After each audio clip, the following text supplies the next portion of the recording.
Ojalá estas sesiones que está haciendo México Evalúa en vivo les sean de utilidad, les gusten. Mándenos sus comentarios porque es importante para nosotros saber qué les están aportando. Y justo lo que queremos hacer es poder, desde nuestro área de expertise, compartir qué es lo que está pasando durante esta emergencia que es tan relevante para todos. Entonces me presento, yo soy María Fernanda Ballesteros, coordino el área de regulación y competencia económica en México Evalúa, y el día de hoy pues justamente el tema que me gustaría compartir con ustedes es lo que están haciendo algunos de los reguladores durante esta emergencia. Entonces, a grandes rasgos, explicarles qué son estos reguladores.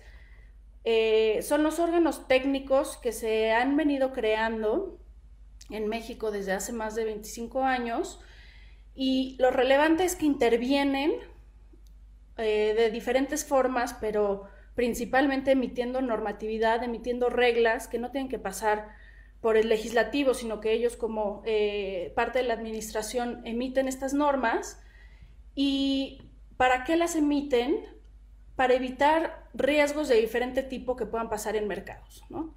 Entonces, hoy les voy a hablar de COFEPRIS, que es el regulador sanitario. Este regulador, en su desempeño normal, en su día a día, fuera de la emergencia, es el que emite todas las reglas y normatividad para dar permisos, para importar medicamentos y todos los insumos médicos, ¿no? Entonces se pueden imaginar la relevancia de este organismo en la actual emergencia.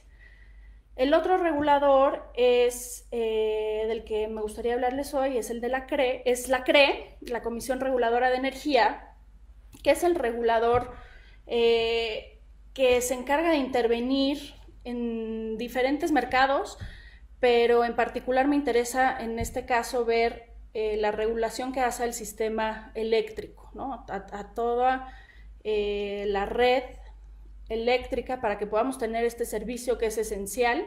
Y entonces también en la pandemia, también en la emergencia se vuelve muy importante ver cómo está actuando, si está actuando de manera excepcional o no, o si sigue normal como siempre las cosas. Pues es un servicio de primera necesidad, ¿no? Entonces también a todos los mexicanos nos interesa qué decisiones y cómo está manejando la emergencia este regulador. Y bueno, ¿por qué es importante llamarles o hacer un llamado a que rindan cuentas a estos reguladores? Estos reguladores que son técnicos y no toman decisiones políticas, digamos, su función es, a partir del conocimiento de los mercados que van generando, intervenir cuando ven este tipo de riesgos. Pues no están hasta delante de las pantallas, ¿no? O sea, no los vamos a ver en una mañanera, probablemente no los veremos en las reuniones ahora que hay en la noche, en las transmisiones de la noche, pero su función es fundamental y hay que aprender también a llamar a cuentas a todos estos órganos que son muy importantes en la toma de decisión, ¿no? Entonces, no hay que pensar que todo depende de una o de dos personas, como a veces parece en estos días, ¿no? Hay mucha gente detrás, hay muchas instituciones detrás y que les tenemos que exigir de igual forma para que aporten a esta emergencia porque se necesita. Y además, estos organismos pues son los que mejor conocen los mercados, los jugadores. En el caso de COFEPRIS, por ejemplo, pues conoce quiénes son los actores de la industria que podrían traer insumos médicos, que podrían importarlos, cuáles son las agencias sanitarias en otras partes del mundo, qué es lo que están haciendo, cómo podrían aprender a partir de lo que están haciendo otras agencias. Y entonces son los que pueden mejor identificar cuáles son las nuevas necesidades a partir de los cambios que se han generado en los mercados, ¿no? De repente, pues resulta de mucho mayor necesidad ciertos insumos médicos y claramente hay una escasez que se necesita lidiar, y COFEPRIS tiene ahí las herramientas y debe utilizarlas para ayudar a que se tomen buenas decisiones también de política pública. Y además es importante monitorearlos y supervisar lo que están haciendo, porque muchas veces este expertise técnico también se puede usar de manera incorrecta y es difícil identificarlo, ¿no? Es difícil saber cuando un órgano técnico está mal usando sus facultades para beneficiar a una parte, a un actor de un mercado, ¿no? Entonces, además de que queremos que usen sus facultades, también queremos que las justifiquen para que no se vaya a utilizar la emergencia como una excusa para sacar normas o crear regímenes especiales que vayan a favorecer a un actor. Y también de esto queremos hablar el día de hoy, ¿no? En un caso particular que se ha dado en el sector energético. Entonces, bueno, estos son los dos reguladores federales que me gustaría platicarles y analizar qué es lo que han venido haciendo. Hay también acciones regulatorias que pueden ser muy relevantes por parte de estados y municipios, sobre todo en la reactivación y en la reapertura de la economía. Es importante que los estados y municipios quiten la regulación, desregulen lo que no sea necesario, flexibilicen para que las empresas en general, pero sobre todo las pymes, por ejemplo, pues tengan un ambiente apropiado para poder reactivarse a la economía, ¿no? Entonces ahí también hay un tema muy importante que no sé si nos dé tiempo hoy de abordarlo, pero también lo pongo en la mesa por si tienen preguntas y poderlas ir también conociendo sus intereses. Hay otros reguladores también que son relevantes en la emergencia, en materia financiera, en materia de telecomunicaciones, en materia de transporte.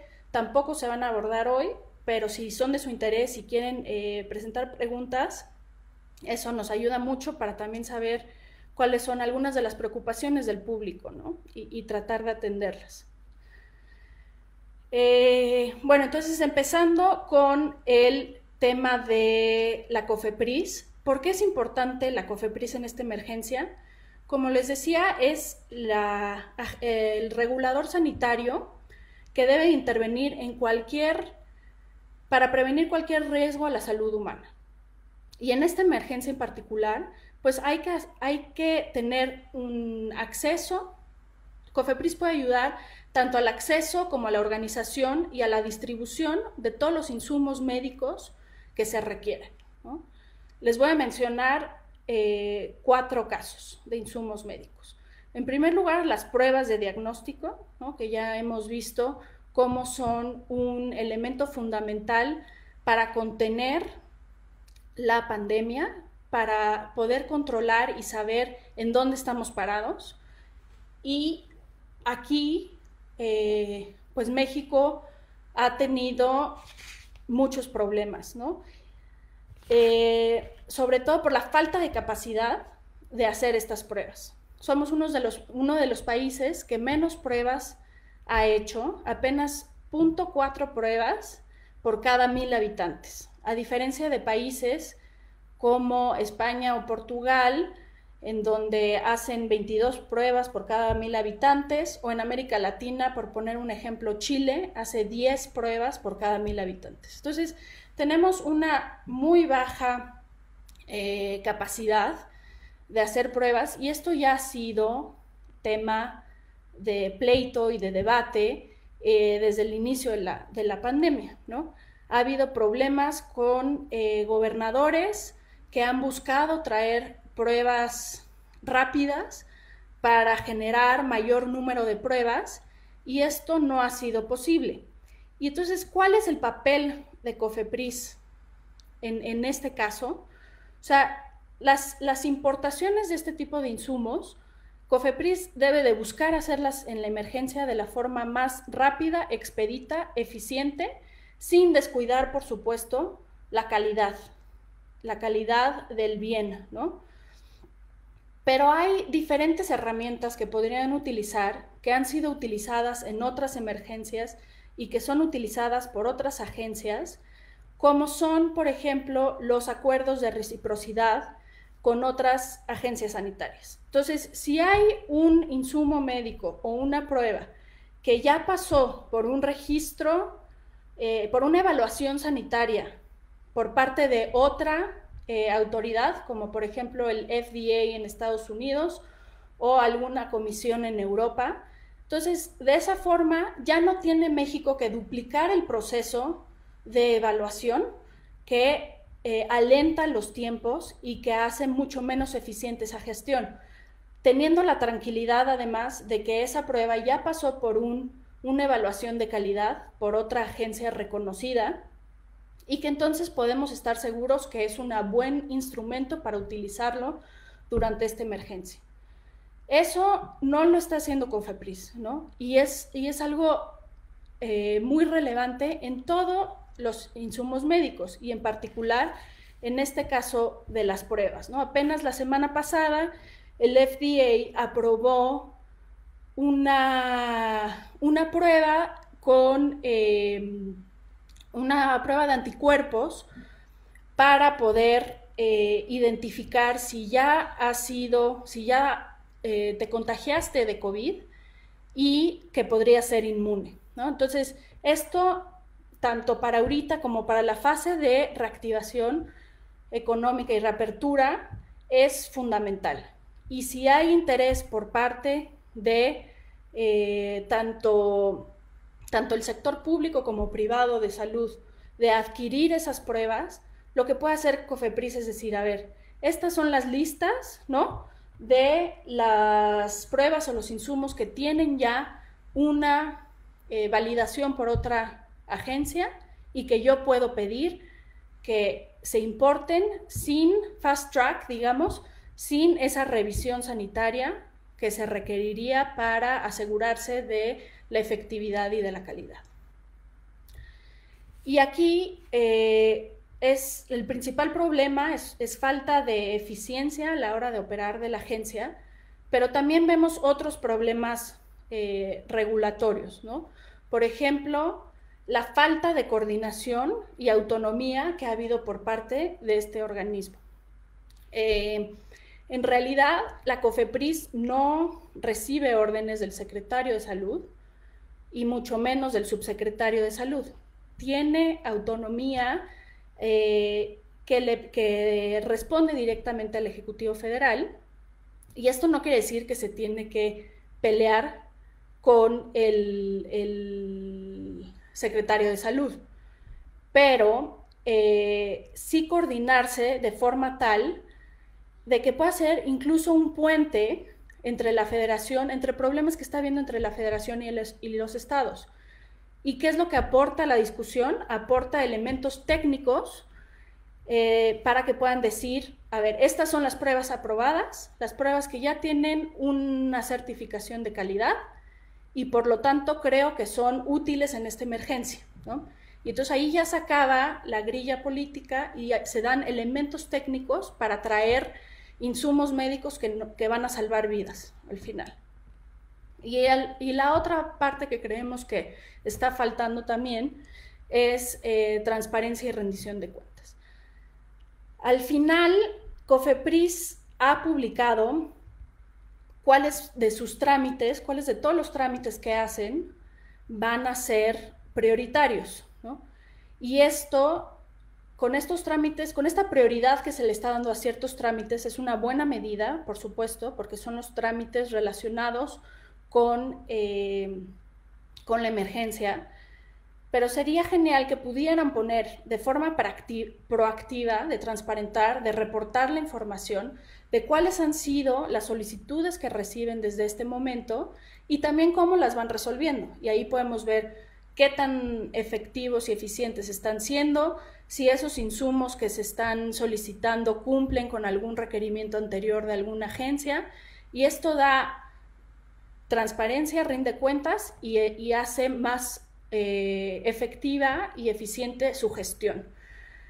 Y además sí ha habido una falta absoluta de rendición de cuentas, pues incluso el grupo de seguimiento en el Senado pidió o llamó al comisionado de COFEPRIS para que explicara algunas de las medidas que se estaban tomando, y el comisionado comentó pues que estaba muy ocupado y que no podía ir, ¿no? Esto no se puede dar, y menos en una emergencia. Como les decía, todas las medidas que tome un regulador o todo lo que no esté haciendo, lo debe de justificar, y es muy importante la parte de rendición de cuentas, ¿no?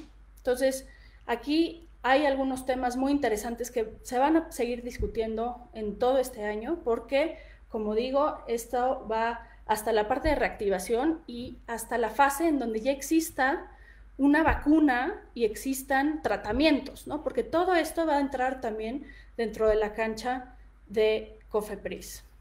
Entonces, bueno, ese es el seguimiento que hemos dado ahorita y que nos gustaría seguir dando del regulador sanitario, porque además, digo, no es una materia que normalmente nosotros demos seguimiento, pero sí vemos que está completamente ausente, ¿no? Que nadie está poniendo los ojos ahí, y es muy, muy relevante. Perdón. Y bueno, por favor, manden sus preguntas, y si quieren, a ver aquí, ¿qué papel pueden tener? Creo que esa ya se contesta.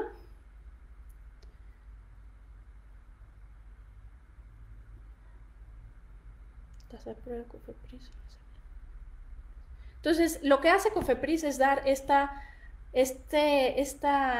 visto bueno de la parte de regulación sanitaria, ¿no? Por ejemplo, en el problema que hubo con los ventiladores del hijo de Bartlett, ahí hay un tema muy escandaloso y muy controversial respecto al precio que se pagó por esos insumos. Y si hay un sobreprecio, bueno, pues ahí es la Secretaría de la Función Pública la que tendría que entrar al quite, ¿no? COFEPRIS al final lo que hace es decir, esto sí cumple con los requisitos sanitarios o no cumple. Sería interesante ver también cuál fue el tratamiento que dieron a esos ventiladores, porque existen otras solicitudes que no han sido respondidas, y lo que sí es que COFEPRIS como regulador tiene que actuar de manera completamente independiente, ¿no? No puede favorecer a ciertos actores dentro del mercado, tiene que ser muy, muy imparcial, porque si no pierde credibilidad, pierde confianza, y ahí es cuando ya no sirve, ¿no? Un regulador sin confianza, sin credibilidad, deja de funcionar porque el mercado no lo acepta.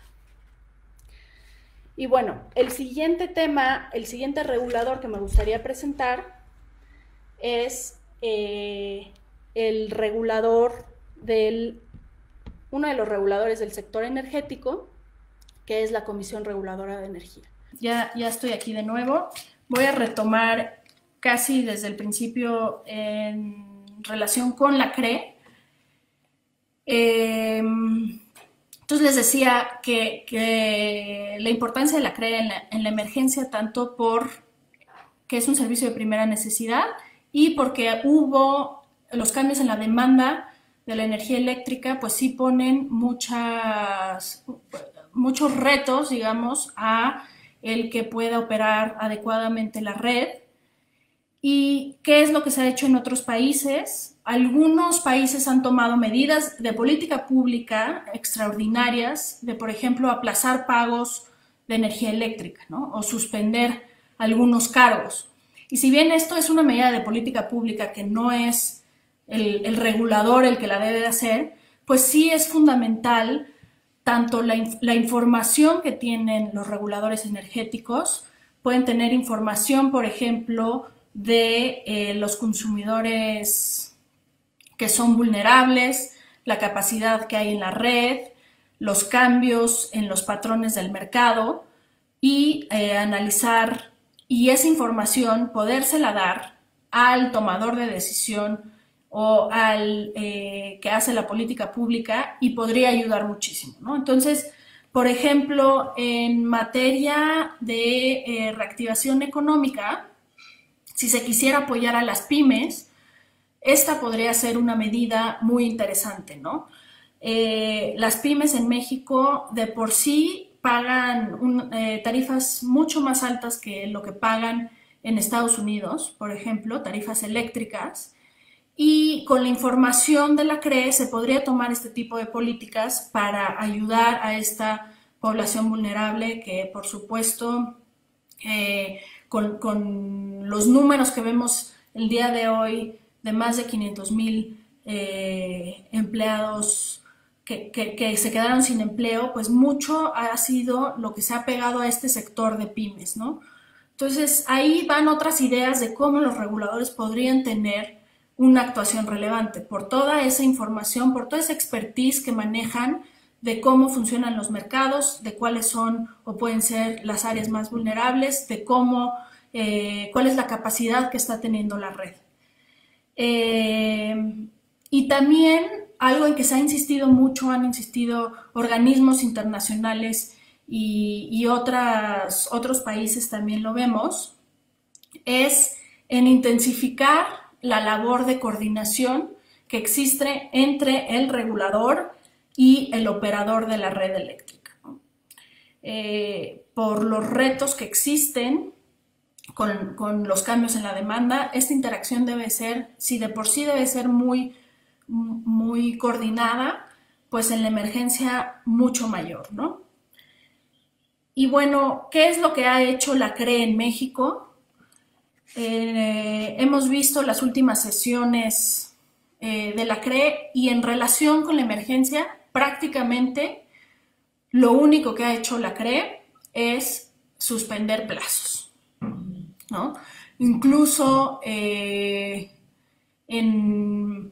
incluso todavía en marzo, uno de los comisionados de este regulador seguía dando giras por diferentes refinerías junto con la Secretaría de Energía, lo cual la verdad es muy grave por la relevancia, la importancia, la seriedad del problema por el que estamos atravesando, y tendrían que estar viendo la forma en cómo pueden ayudar desde su trinchera.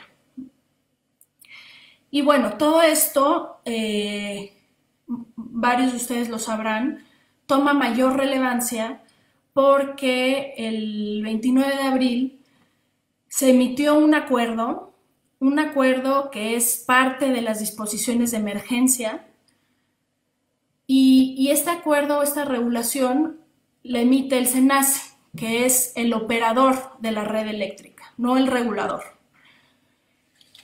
Y utiliza a la emergencia precisamente y a la dificultad que pueda representar la operación de la red por estos cambios en la demanda, lo utiliza como una excusa para emitir una nueva regla, ¿no? Una nueva forma de operar, en donde prácticamente lo que se hace es limitar la entrada de nuevas centrales generadoras de las energías renovables.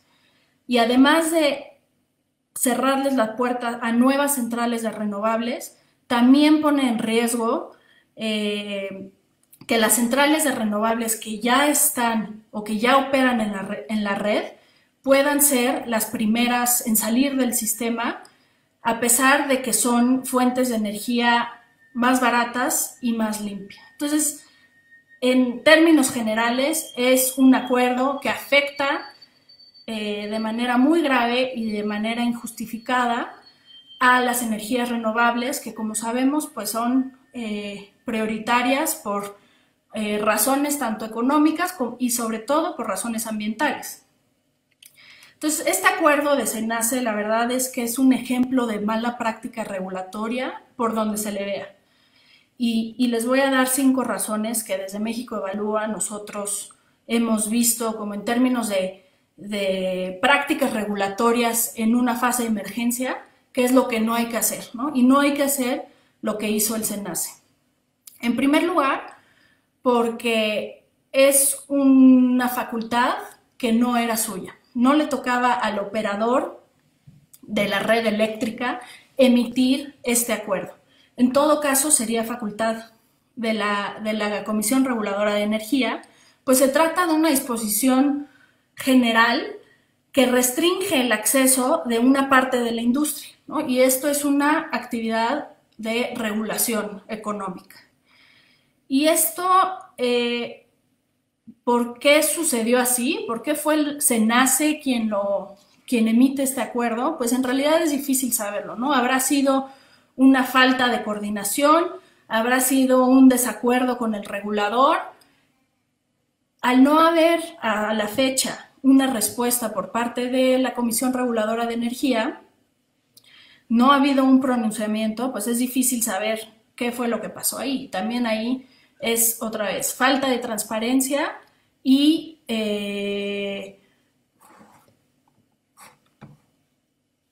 varias fallas en las prácticas de gobernanza regulatoria. La segunda razón por la que es una mala práctica es porque es una medida que va en contra del objeto del operador, ¿no? O sea, el operador de la red eléctrica, ¿para qué está? Está para buscar que el mercado eléctrico opere con competencia y con eficiencia, sin que se favorezca a ningún participante y esperando que la generación de electricidad sea pues al menor costo posible, ¿no? O sea, de la forma más eficiente. Y esta medida, al quitar o al cerrarle la puerta a una parte de la industria que tiene características de generar energía de forma no solo limpia, sino muy eficiente y a muy bajos costos, pues entonces está necesariamente beneficiando a la otra parte. ¿Y quién es la otra parte? La empresa estatal, la CFE. La tercera razón por la que es un mal acuerdo en este tiempo de emergencia es porque no hay una temporalidad a la medida, ¿no? Si se está diciendo que las fallas dentro de la red se pueden atribuir a las energías renovables, primero no se da la información ni los criterios que puedan demostrar esto.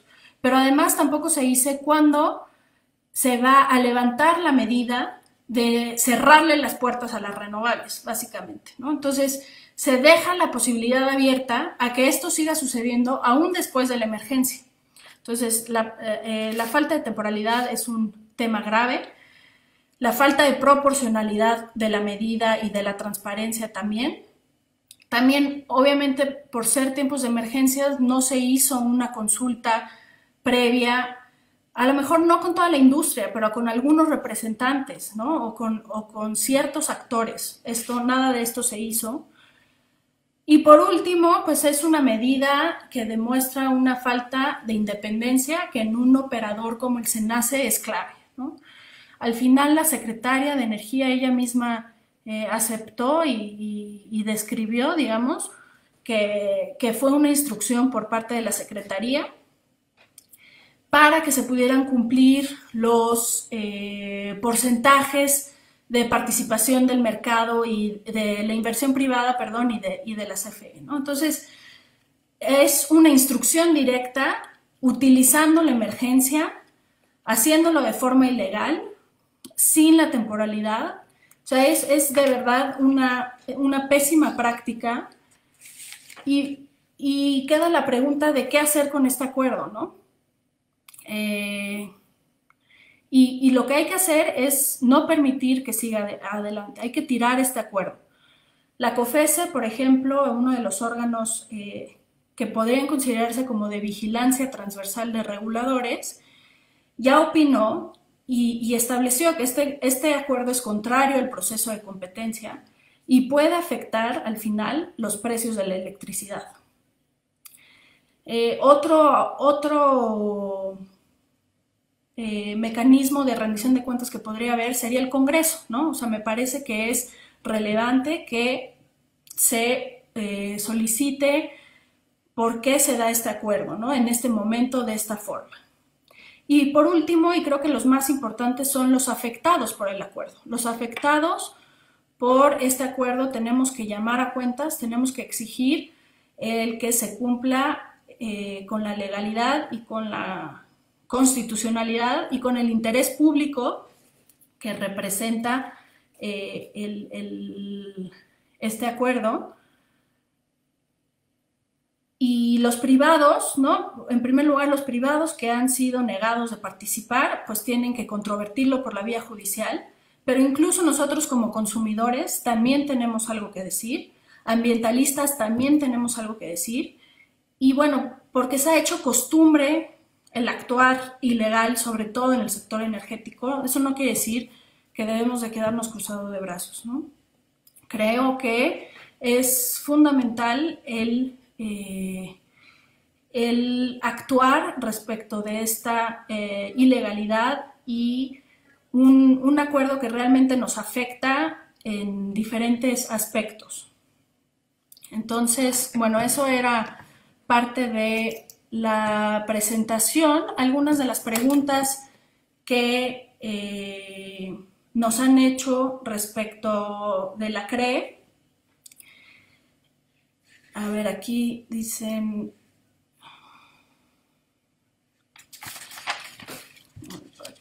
Pregunta. Dice, ¿es la CRE un contrapeso frente a CENER? O sea, la idea es que pudieran ir de la mano tanto política pública con reguladores, pero se tiene que respetar la autonomía de estos órganos reguladores, ¿no? CENER pone la política pública, pero la CRE no está sectorizado a CENER, no le rinde cuentas a CENER, ¿no? O no debería.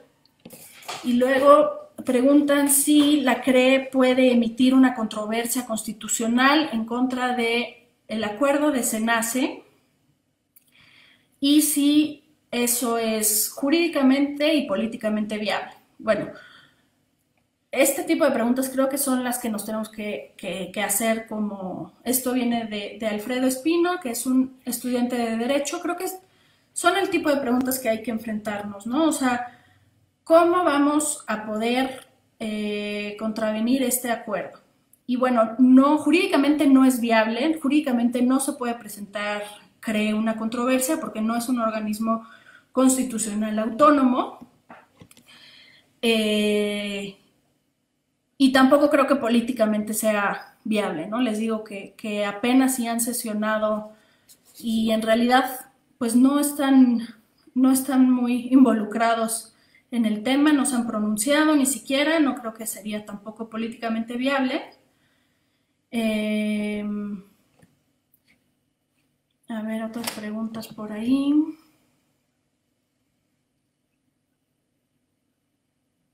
¿Cómo podemos como ciudadanos invalidar el acuerdo del SENACE? Como ciudadanos tendríamos que presentar un amparo en donde hay un interés difuso, ¿no? No nos afecta directamente porque no estábamos nosotros, digamos, tratando de participar como actores del mercado, pero sí nos afecta indirectamente, puede ser como consumidores. Y aquí la opinión de COFECE es muy valiosa, ¿no? Porque ellos mismos lo reconocen, que el acuerdo podría afectar al final los precios de la energía eléctrica y también porque no estamos cumpliendo o será más difícil cumplir con los compromisos hechos en materia ambiental, por ejemplo, ¿no? Entonces, hay diferentes grupos y expertos en estos temas que podrían ayudar a trazar estrategias de litigio estratégico y en general a llamar a cuentas, ¿no? Que no se vuelva la ilegalidad la costumbre.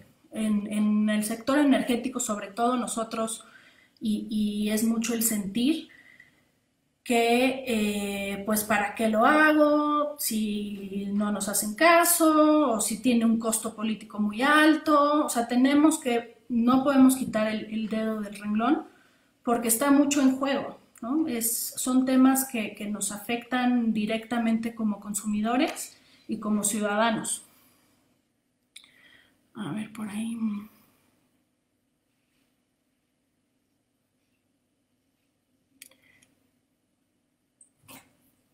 Sobre las medidas que la CRE ha tomado frente a los permisionarios de las estaciones de servicio. No tengo conocimiento de que en este momento, digamos, de emergencia o utilizando la emergencia se hayan emitido medidas excepcionales, Brenda Vázquez, pero lo checo con mucho gusto. O sea, esto es un poco otra vez retomando lo que está haciendo el regulador con justificación en la emergencia, ¿no? O sea, como estas medidas extraordinarias que están tomando reguladores y que tenemos que tener tenemos que darle seguimiento y monitoreo. También, por favor, si me pueden volver a poner las preguntas que habían hecho respecto de COFEPRIS, si no las contesté, o cualquier otra pregunta que tuvieran. Aquí están, ya las vi. ¿Por qué prohibida a veces las pruebas? Aquí también hay una pregunta, un caso muy interesante de la prohibición que hizo COFEPRIS sobre pruebas de pacientes ya recuperados para ayudar en tratamientos de pacientes con COVID en el ABC. Bueno, primero esto, ahora sí que lo sabemos como rumor, ¿no? Porque no hay la transparencia oficial que se requeriría o un comunicado de COFEPRIS de las medidas que se están tomando, de las pruebas que no se están abriendo, que no se están permitiendo y las razones de por qué, ¿no? Entonces, otra vez, el tema de la transparencia aquí es fundamental. Y creo que la prohibición de aplicar este tipo de pruebas, otra vez, se pueden dar elementos técnicos, ¿no? Se puede contestar, o eso es lo que tendría que hacer COFEPRIS. A ver, esta prueba ya no la permitimos, hubo un error, no tenía el registro, o, por el otro lado, pues es que estas pruebas sí tienen una evaluación de calidad por el FDA, por tal, si dan muchos falsos negativos, que fue lo que trascendió, es digamos que la mejor opción con la que contamos. Es muy importante que el regulador pues busque también esa eficiencia, ¿no? No porque hay un caso que fue controversial y entonces soltó preguntas, ya voy a sacar las pruebas del mercado, porque eso puede traer un costo mucho mayor que el beneficio.